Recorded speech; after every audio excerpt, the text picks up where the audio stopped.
Woohoo. Biba, biba, biba. Okay. All right. The live stream is loading up right now. Right now. Here we go. All right. Let me double check. Make sure that everything is connected and everything is the way that it should be because again, let's make sure we are live. Again, we are definitely live. There we go. Live is working. Right, let me double check. All right. Hafa de todos hamzuguena hudzung. Estigio nuevo. Estigo fespecial. This is an extra episode of Fanachu for this week. If you if if you have been wanting more connections, wanting more Fanachu, wanting more podcasts that talk about creativity from this part of our region, that talk about important issues that are affecting us, especially because you are worried about what's going to happen, what lies what lies ahead for this part of the world. I mean, you may be this is an episode that you are going to want to watch because we are going to learn about a wonderful performance in progress that's happening this weekend. We will not go silent. You know, earlier this month, you may have heard, I don't know if you heard, but there was an election in the United States. And out here in Guam, out here in the Marianas, if you didn't vote, that's okay because you can't vote for president. Ha ha ha. And so it's a cruel joke. It's colonialism. And so, but one of the realities that we have to face, though, being in a territory, is that whether you like Donald Trump, whether you don't like Donald Trump, we have a president who's coming in who's on record saying that he doesn't believe in climate change, who does not support taking action against things like climate change, who doesn't believe in taking seriously the threats that are directly impacting those of us who live in the Pacific, that are impacting the waters that give us life, but also the waters that are rising because of what factories and what corporations are doing in other parts of the world, right? That are affecting our reefs, that are affecting our aquifers. And so, climate change, militarization, colonization, these are all things that impact us. But sometimes it's hard to talk about it. Sometimes it's hard to kind of just put it out there because, you don't want, especially, Thanksgiving is coming up or thanks taking however you decide to talk about that particular holiday. And so you might be getting together with your family. How are you going to talk about these issues? Sometimes we need art. We need creative ways to get at these sorts of issues. And that's why I'm so happy that we've got Breaking Wave Theater Company on Island because I have always felt that the people in this part of the world are um, very theatrical and very dramatic. And you may unpack the word dramatic however you'd like. Whether you think drama in terms of whatever's going on with you and your Mully and your Pari, or whatever's happening with you and your family in probate court and Nana's land, whatever, or you and your fight against Uncle Sam to get your land back. Whatever the drama is, I feel that us in these islands, we've got stories to tell. We resort to different ways to tell them. And what I love about Breaking Wave Theater Company is the way that they have brought some things which for some people they might think, oh, theater, that's fancy, that belongs in other places, that's not us. But Breaking Wave is all about breaking down that barrier and saying that theater is of the community, it's of the people, it's a way that we tell our stories. And that's why I'm always love having them on Fanachu to talk about what they're up to. And what they're up to right now this weekend is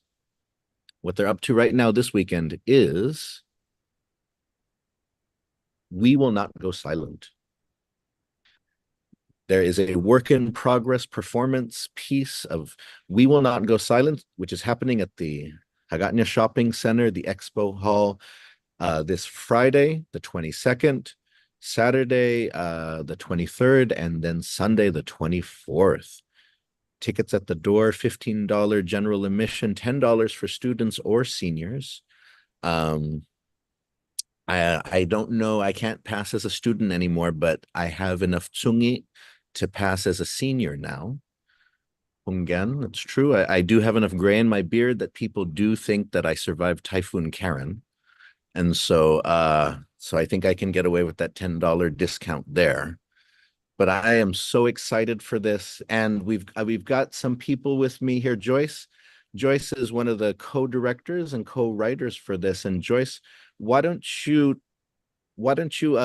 start us off, introduce this project to us, and then you can introduce some of the writers that are here with us for this conversation. Yes, half a day, everyone. Sinamasi again, Miguel, for having us. It's an honor every time we're on your show. And yeah, we will not go silent is a first iteration of a devised performance piece that explores the climate crisis through the lens of Guahan, right? So taking that topic and being hyper specific and hyper local, right? Like how does climate change affect us here? How does it affect just what are our communities talking about?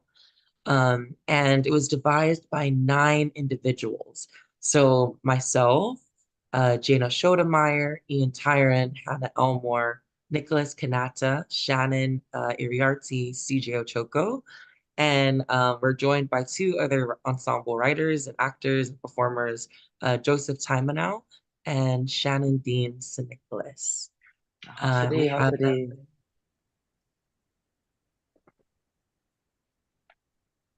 Hafa de Todos Samson.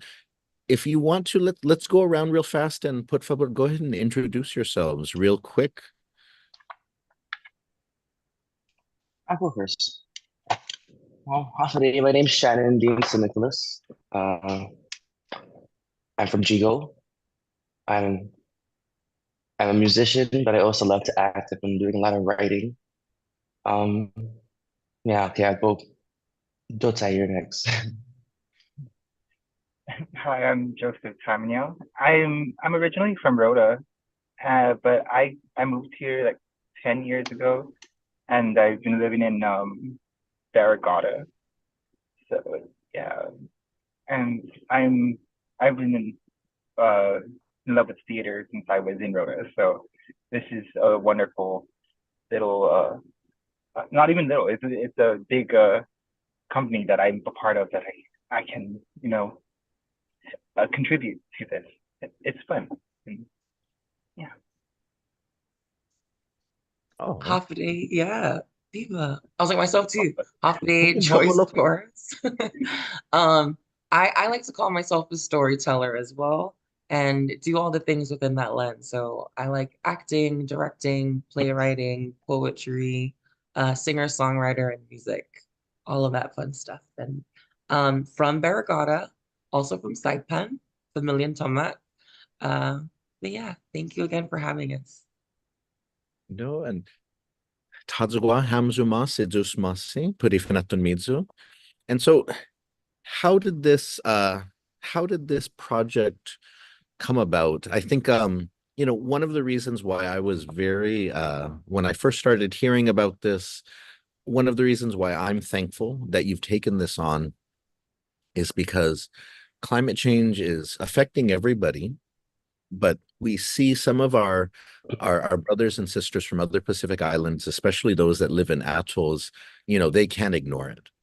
They really can't ignore it. They're already making plans for migration. They're already, it's the salt water is getting into their aquifer. There's islands that are going under. They can't,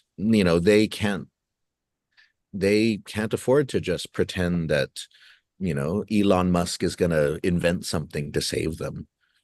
And so, but here in Guam, I think one of the legacies of colonization is that we tend to think that Guam is like a suburb of San Diego, California. And so we are just, oh, we're America. So we're fine. It's that privilege.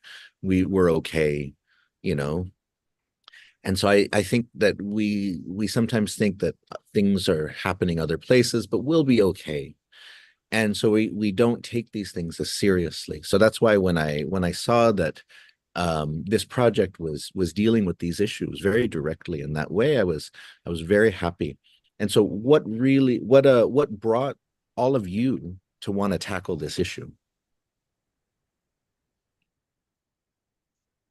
Well, like you said, I think, what's so what became really interesting for us as we collected as an ensemble. So with the devised piece is we're going into the room, not knowing what we're gonna write about, what the show will be about.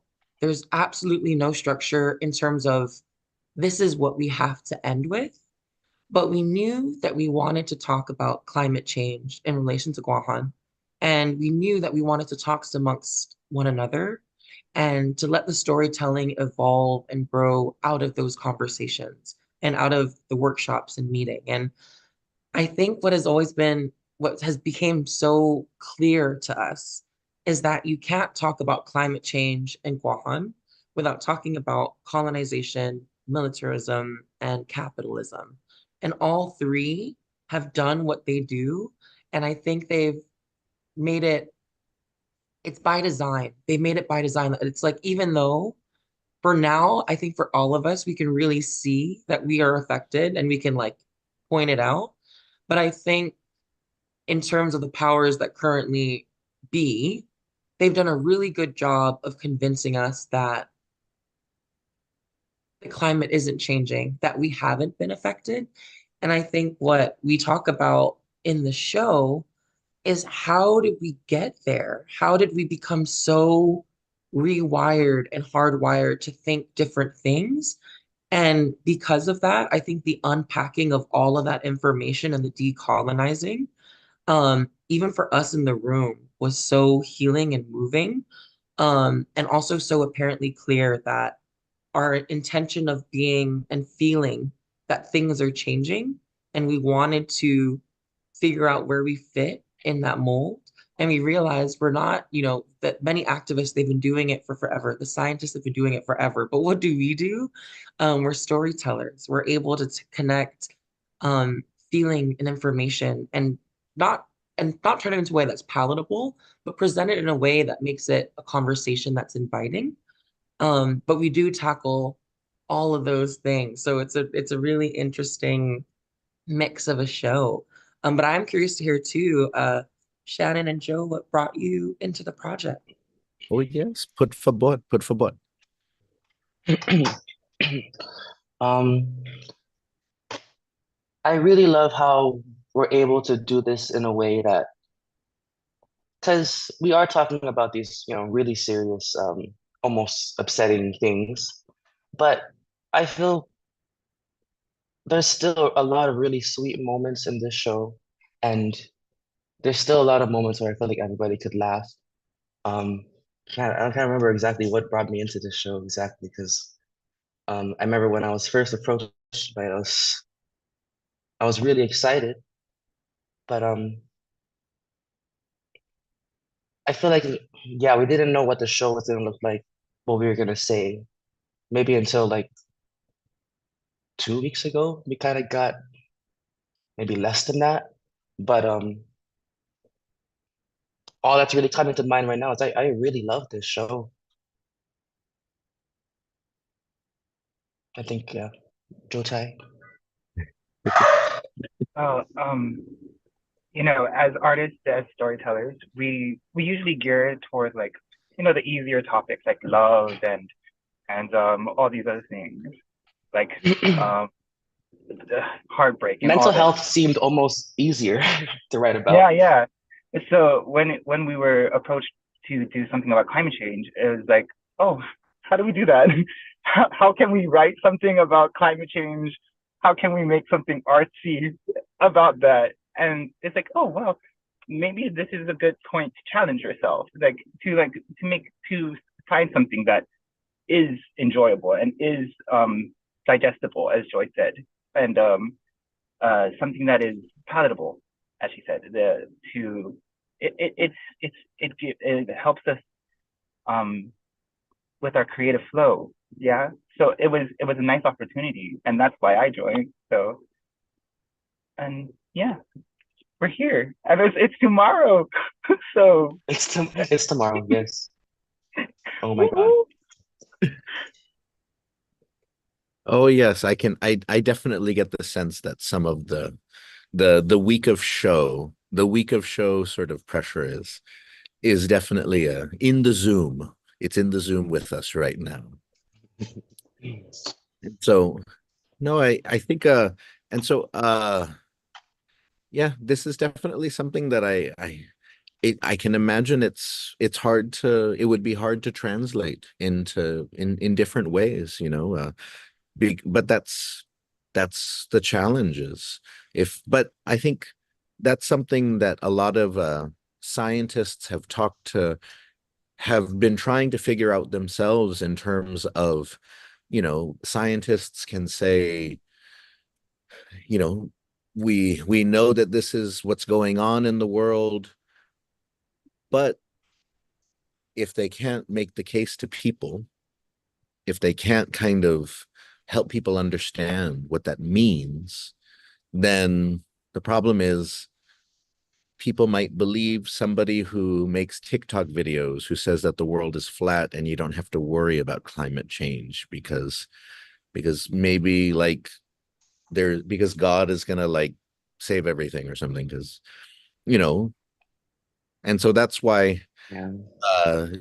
this sort of conversation that I think all of you are having is so important, making that connection between the work that people who are experts who dedicate their lives to studying these issues, but then translating it into ways that your average person can understand it and feel it.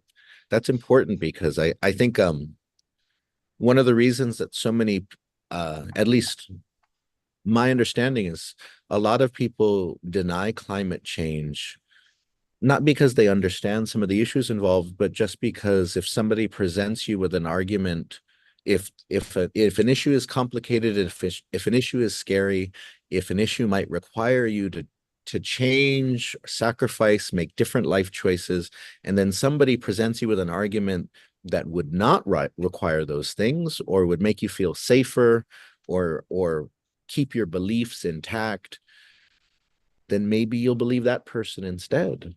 If somebody says, oh, all we need to do is just dig up more coal and everything will be fine, or all we need to do is just make better stuff and everything will be fine, and or all we need to do is get to Mars. We'll just get to Mars. We'll all be safe in Mars, and so that's why I think I think that the conversation that all of you are having as artists, as writers, as playwrights, it's an important one. Taking these ideas and then how do you put them? How do you put them out there for people to feel? And so can you tell me more about this? We will not go silent. Its structure. Is it a full piece? Is it vignettes? Is it episodes? How does it break down with the sort of with the nine writers working together? I was very curious to know more about that, especially because when I was looking at some of the images that were shared about it, I could see some of the stuff going on, but I was curious to know a little bit more about how the collaborative process, how it worked and how it manifested. So can I hear more about that, por favor? Yeah, this Go is ahead, a Joyce. beautiful photo. This is a wonderful photo of Jada Schoedemeyer. Yeah. But if you look at the back, I think it really just kind of show the structure of show. So when you're doing a device piece, right, there is no structure. So in writing the pieces, we invited almost the best of what everyone had. So we have musicians in the room, we have poets, we have um, just people that prefer to write in monologue and dialogue and just constantly writing, right? We're constantly writing as a collective, sometimes together, sometimes alone. And there were different prompts that we had throughout the process, asking about different things. So, for example, one of the questions that we ask is like, where does the change in climate begin, and then writing pieces that have that topic as the inspiration. And so for the show, since we wrote it without having an end plan, so what is behind Jaina in the photo is we took all the pieces that were written, put them up on the board, and then looked at all the pieces and then found where they all line up. How do we weave all these different stories, all these very differing opinions, which I also thought was fascinating. It's 9 individuals that are coming from different perspectives and different levels of understanding, different levels of what they think we should do. And yet we all love home and we love Bahan and we want to protect her and save her and talk about her. And so, how do we, when we put it on this wall in this photo, you see that we're beginning to kind of piece it into areas and sections that kind of make sense.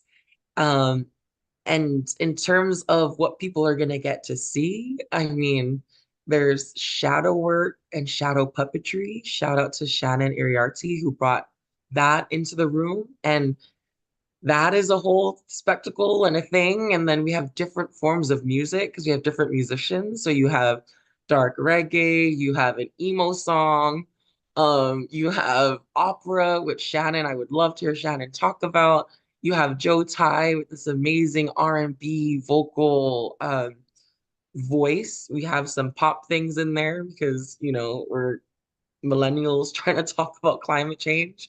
And then you also have hard conversations. We have conversations with a father and a son and how intense that gets when you talk about these topics. Then you also have conversations with the grandmother and her granddaughter and how are they talking about these topics. And we really tried our best to kind of have an audience member come in and in the same way that we were exploring the topic, we also want folks that come in to see that, wow, we're really not trying to give the answer because I don't think that's our job or our place. But I think I'd be very surprised if someone were to come and watch the show and not see either an opinion that resonates with them or an opinion they haven't thought about, um, and walk away wanting to either talk to us, talk to someone. I mean, the dream is I think for folks to walk in and also understand why we're so heated as well and fired up to talk about all of this. But yeah, Shannon, as our musician, as our composer and producer, literally has written arias, like 2 minute, 3 minute little operas, which I think is so cool and is one of my favorite parts of the show. Thank you. Oh wow. Tell me more about this because I'm excited to hear yeah, especially about the musical component. That's I think many people will be surprised and interested to hear about that because when people think theater, they don't necessarily think about that, and that's so that I think that's a nice aspect. Yeah, I mean, everybody loves original music just in general, and this show has so much original music, um, original lyrics. Um, so like my I guess my background or my I have a like I love classical music. I grew up around the same things, like the island music, drop baby drop. Um, but I was a choir boy, and then I was no stranger to sheet music, and then I played piano too for a while. But I guess Shannon's being really humble, and Shannon is I'm a just quadruped, trying. ladies and gentlemen. Shannon plays multiple instruments, and Shannon sings his butt off in these Mm-hmm. arias. So I'm just letting you know it's full Thanks, orchestration Joyce. that Shannon has produced, and it's so beautiful. And And it's about Fauna. You kind of give voice to Woo! Fauna. Yes. and you don't incorporate drop baby drop into any of the arias. Unfortunately, not. Next one. But no, yeah. I just feel like only like it's such a just this show. I feel like it could have been anything, but I felt like it's what this show deserved. It felt that it needed that really solid stand up, straight, um, just supporting underscore music, and it was yeah, it felt like what was right for this show because it felt like it's the first time I really got to really flex the my classical bone in a lot of the projects, and I notate everything. Um, yes, I'd be writing little dots on lines 27 hours a day. I feel like the whole pieces though, they're kind of like the voice of the community in a sense, like the voice of Guahan. Like there's different people, like nine different writers, and you get a different flavor, all of all those walks of life. And so yeah, like with Shannon's aria, it's a loud resonation, and it's powerful, and I can't wait for people to listen to it. Honest, and I it's can't really it's wait for fast. people to listen to your song, Joe Ty. I can't wait for people to listen to all of us. I can't wait to hear what we have to say for No, and Guahan, Everybody's for singing. yes. ourselves. Yeah. And then just to highlight that Joe Tai is also his own form of musical prodigy because these boys are being very humble. So in devised pieces, sometimes you get ideas that you're like, oh, this sounds so good, but I don't have the capacity or the know-how. Like the story is just not speaking to me. It's not wanting to come through my spirit, through my energy. So Joe Tai, I think he got tasked like she was like, I feel like something exists between the Helitai, one of the fishes, and like a bird, like a sea or something. And I think they're in a conversation, but we don't know what it's gonna be. And then she like left the idea like on the board. And Joe Tai comes in and is like, interesting, a conversation. And like in one session, writes out this musical conversation that these animals and man have. And then in relation to climate change and how they're feeling. And then Joe Tai has a wonderful song called Man's Lament. We have many laments in this show, as one can, assume since the topic is so intense. And it also showed your musical styles very, very different and varied and so, so wonderful. Joe Tai's song is, yeah, But that's so, the so great thing about this beautiful. process, though. It was not just me. It was like a collaboration between all of us. Like it was an idea given to me, and like we ran with that. And it was not just us. We invited other people to come in, MCCA, different people who had a view of what climate change is doing to Guam. Like professionals, and that inspired us to write more pieces and it allowed us to create, you know. Mm. Oh yes, share a little bit more about that actually, because you've talked about sort of the collaborative writing, but then you've just mentioned sort of community involvement too, that you invited community groups like MCCA. And so did you also bring community members in or others? Because, you're dealing with heavy issues like climate change, militarization, talking about capitalism and how it affects, these sorts of issues. So, did you bring in some other groups to help share their perspective? Yeah, so at the very beginning, well, there were different things that happened, but the one really important one was the Micronesia Climate Change Alliance, so MCCA, and they do kind of like a workshop or like a session in which they talk about climate change in relation to the three, right? Three pillars, capitalism, colonization, militarism. And we knew that before we wanted to get into the project, we wanted to have the same vernacular or language and what was our base point.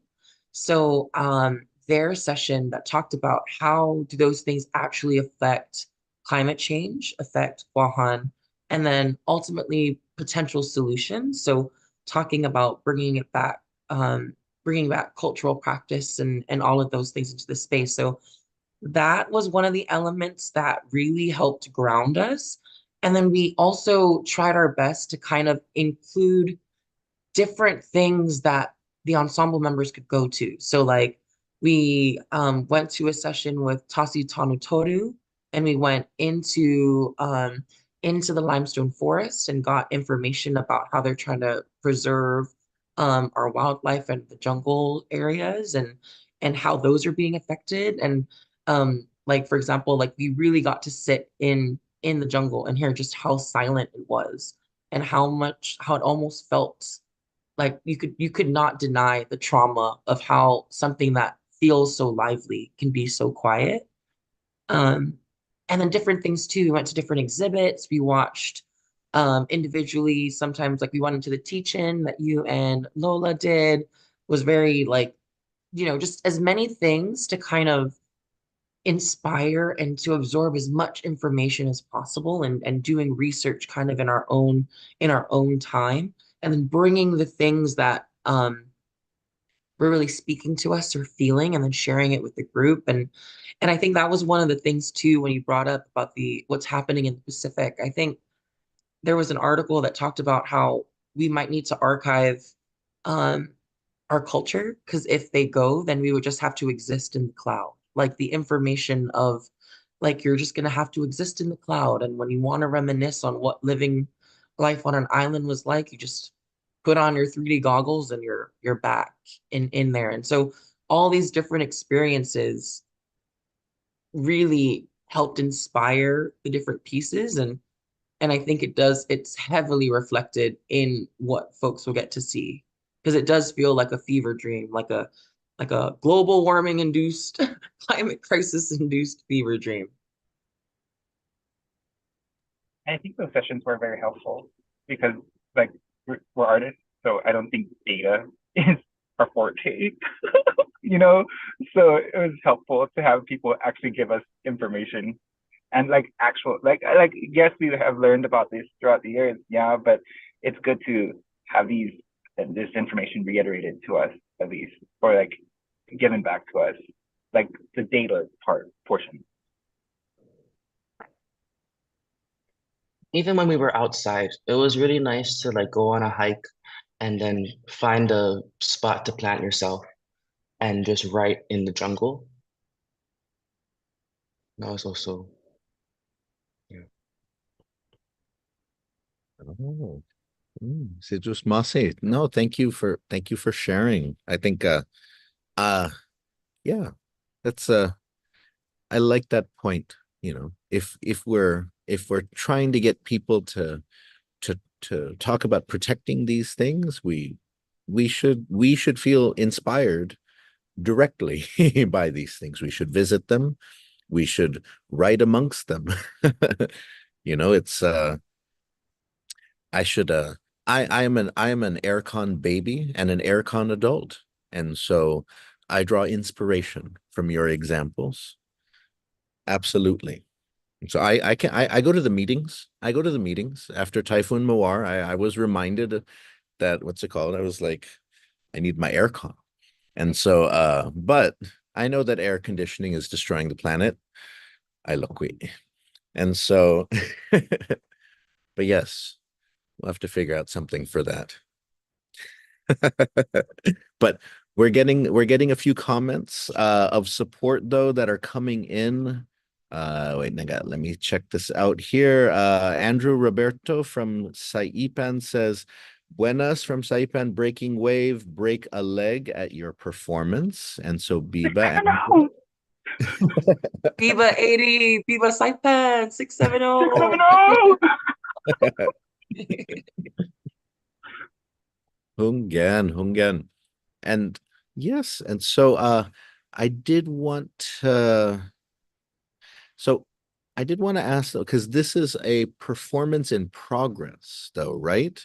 So that was Yes. something that struck my attention. So you have plans to perform this again or to take notes. So that was something that because even when I was talking to people about this, I wasn't quite sure what to call it because Mm. in the press release it says like a performance in progress piece. So it's so explain a little bit more about sort of the plans for this. Will you be getting feedback from people, you know, and then making changes, you know, to it based on that? What are the plans? What does it mean that you're performing, that you're premiering a performance in progress? Yeah, so for this specifically, I think because the topic is just for first of all, so since the topic is so intense and could potentially be varied, we really wanted to see what is resonating, what else are people feeling, what do they like, what do they not like. Um, and in an effort, because there's a couple of things that we potentially are invited for this show that hasn't been written, but they like that it's devised and in progress. And then also, I think on the other side is that we ultimately do want to potentially tour this show so that folks get to see it because it just means so much to us. And we think that it would be a show that's very helpful for students to see, for the rest of potentially the Marianas to see. And like, how do we use this show as like almost like a conversation starter, but also like a conversation inviter? We don't know the breadth of what this show can truly be. And I think because of its structure, there's room not only to incorporate different things, different movements, but potentially different voices or different stories. And I think we call the show a living document and something that is growing with us as we grow as artists, but also as the reach of it grows. And I think our goal is to try to include as not only as many voices into the conversation, but to give it room to grow because it can be bettered and because there might be more things that we'll have to talk about. I think when we were in the middle of rehearsing when the election results kind of came through. And it was so interesting how this topic, as weighted as it was fascinating to see how it just became even that much more weighted and relevant and angering and saddening and all the things. And so yeah, it really is, it does feel like a living thing that we each are sharing. No, Sidus Masi, that's exciting to hear that about the possibility of the show traveling and so on. And in the in the hold on one second. I wanted to share this because I've just posted it now. Because one of the things that in sort of in the promotion for it, one of the things that Breaking Wave asks is, of course, what is an island without its bird song? And I know that you all mentioned that, you know, when you went out into the jungle with Tasitanu and Todo, of course, one of those stark things when you go to our jungles is, of course, the quiet. And it is very interesting. I mean, uh, Jotai, of course, you mentioned Tautauluta how, and it is very different. The jungles in Saipan, the jungles in Rhoda, compared to the jungles in Guam, where the jungles if you go to Saipan, if you go to Rhoda, you can still see many birds, you can hear many birds, but in Guam, it's very quiet. You hear planes overhead. It's like the native bird of Guam is the military helicopter or the United airplane.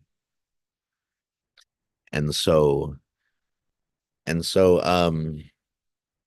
hey, but hey, at least we're all gonna be gold or silver under United, and we can get that extra bag, that extra check bag.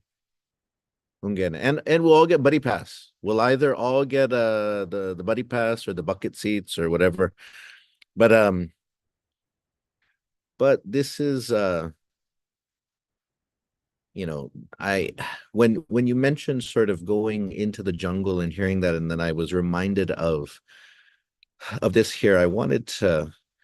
I really wanted to hear the three of you reflect on that because this is something that always, strikes me, you know, as talking to so many elders in my research, hearing so many stories about how birds on Guam used to be the soundtrack of our lives, and then how they're just gone now, and we think of them so differently now. We think of birds as like through absence, through trauma. We think of them in very different ways just 3 generations later.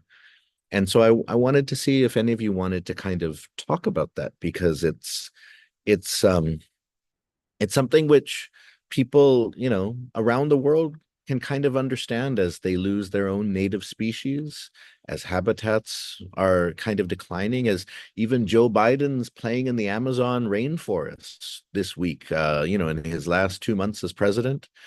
And so, who would like to kind of talk about that, especially in relation in general, but also in relation to what people can see in We Will Not Go Silent? So coming from Rhoda, there's a place called Bird Sanctuary, and like it's a a place sectioned off just for the birds. And I grew up like with the birds right outside my backyard, like picking at an avocado tree and singing in my window and stuff like that. But my mother's island is Guahan, so it when I moved here and I actually lived here and stayed here, it's a sad kind of sadness and a stark difference from coming from like people might say a slower island like Rhoda and having no like recently I just heard a tweet like a little chirp fly by my window in my apartment in here in Guam, but it was very brief.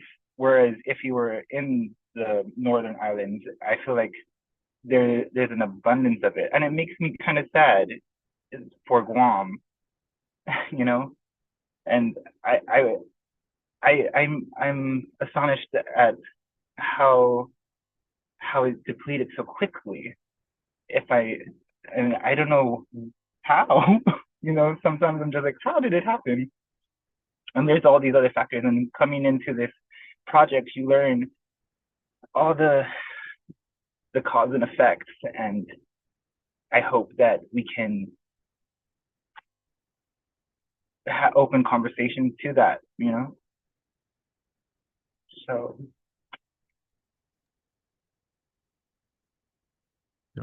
No, definitely. Definitely. I think it's it's yeah, I think I always think that Guam and the Marianas, the whole Marianas, we should learn from each other, even if those lessons are hard, even if sort of if Guam, if one island loses something, then it's a reminder that you have to protect it in the other islands. mhm. And so that's why, and whether we're talking about language, culture, our birds, the environment, our reefs, land, whatever we're talking about, it's just a reminder that part of reunification is also seeing that like we can learn from each other, and we can protect what we have, we can share what we have. And so but yeah, so I think it's definitely something that, but I also just wish that more of us in Guam would not just sort of stay in this trauma, but go to the northern islands and celebrate the birds that are still there. That's what I have always loved to do is go to Rhoda, and then because I remember when I was trying to learn Chamorro from my grandmother, and she was telling me stories about birds, and she would try to like make the sounds of native birds, and it was hysterical, like a Chamorro woman in her 80s making bird sounds. And then when I actually went to Rhoda, and then I saw some of those birds, and then it was like brought tears to my eyes to think that my grandmother like sat with me at our dining room table and tried to make the sounds of those birds. And then I got to actually see those birds and hear them. And so I wish that more people would go to the Northern Islands and then, but I also just wish that we were all more connected and that um, whether by airplane or boat, or if there was a way that we could get dolphins to ferry us back and forth amongst the Marianas Islands, turtles. I perhaps that's the storyline for Moana 3. I don't know. Moana 3 consistent ferry service amongst the Marianas Islands. I don't know. But anyways, so would anyone else like to talk? I'm getting emotional. I'm thinking about my grandmother and native birds. Would anyone else like to like to chime in about this issue? Because this is, I think, thinking about what we've lost, it's important for the story about why we need to protect. We need to protect. We need to be careful about what's on the horizon. And so, Shannon or Joyce, would you like to share?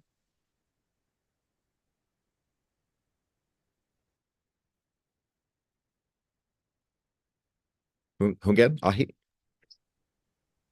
Yes. Oh, Joyce. Okay. Go, Shan, Um, go. well, like, okay. Hey, sorry. Shh, be quiet. So I'm from Guam, right? I love Guam, but I'm also half Hawaiian. And so we would frequent my grandmother's family uh, out there in Oahu. And I noticed from, early, God, like I remember being like kind of hear the birds in the morning, staying in Hawaii. And I remember being as a kid, God, this is so annoying because I grew up on Guam and I just wasn't, that was not normal here. I didn't grow up hearing birds every day at 5:45 a.m. Um, and then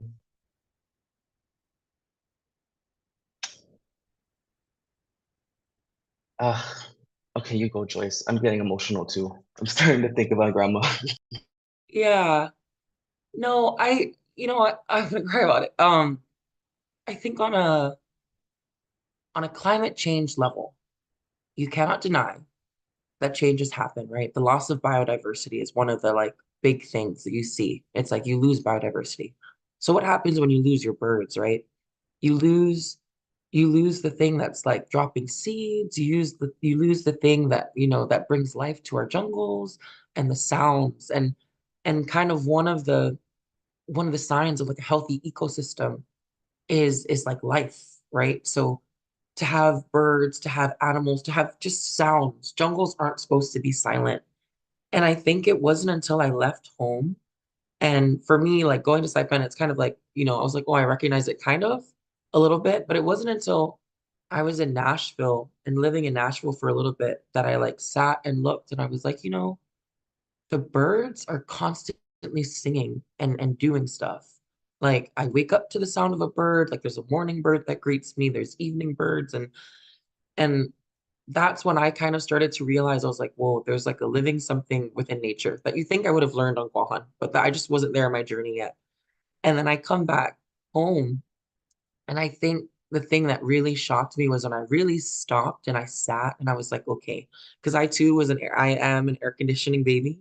Um, when I sat in these jungles, Viva, when I sat in the jungles and I was like, it was so eerie. You're kind of sitting there and you're like, why is it so quiet?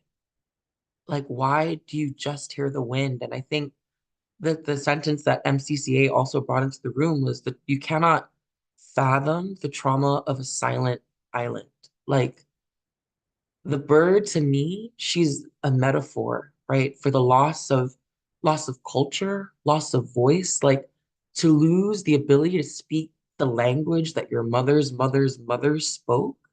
I think when you really start to absorb that and that these birds that used to, fly around and be around don't exist for us. And I think when you start to kind of, I think when I start to look at the bird as metaphor, as what these pillars have done, it's like they've truly silenced us in the same way they've silenced our birds.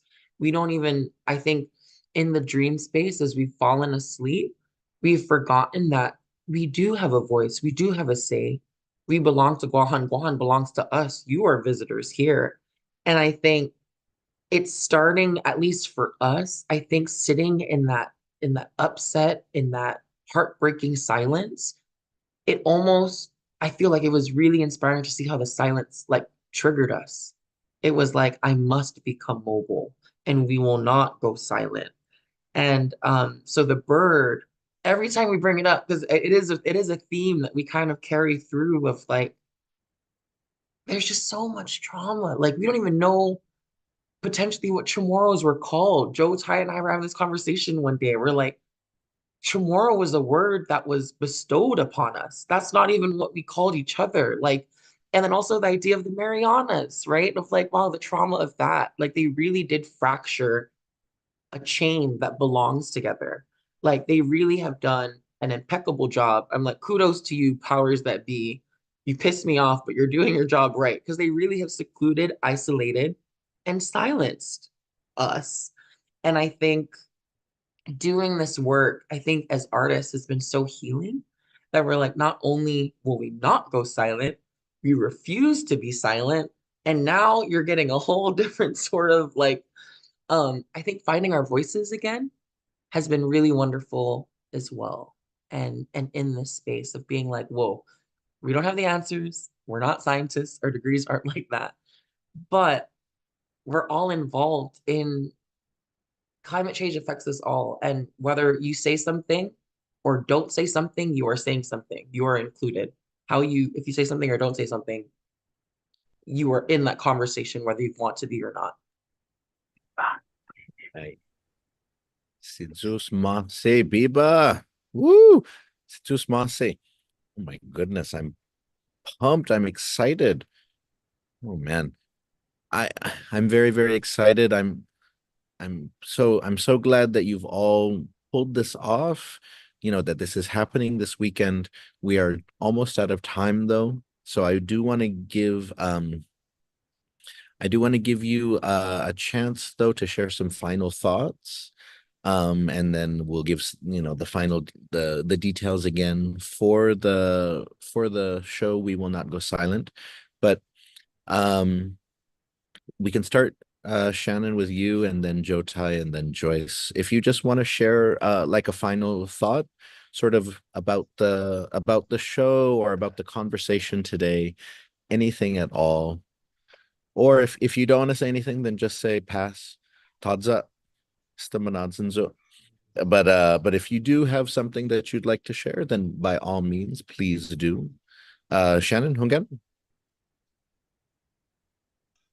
Okay, go ahead. I hope that oh yeah, I hope that um it's felt just how much we all really love this show, and I feel it's so important, and please come, and you don't you don't even know. Like, yes, thank you. I'm really, yeah, sorry. Okay, go ahead, Jotai. I'm gonna keep going.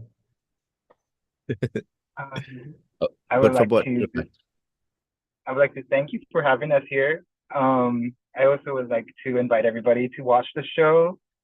And I just want to say how proud I am of us, of the collective, of the people that put this show together. There are so many people wearing different hats. Joyce is a director, Shannon's producer. There's so many people working hard to make this go. And yeah, I want to thank everybody. Yeah. Sidus Mase and Joyce.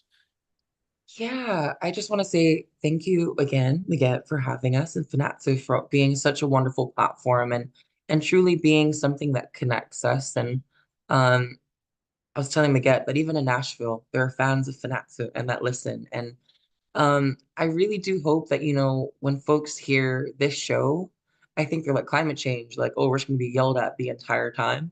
I don't think that's it. I know we're really impassioned right now, or at least I was. Um, no, I think the show, I really hope folks feel encouraged to come and just see the conversation that we're trying to have.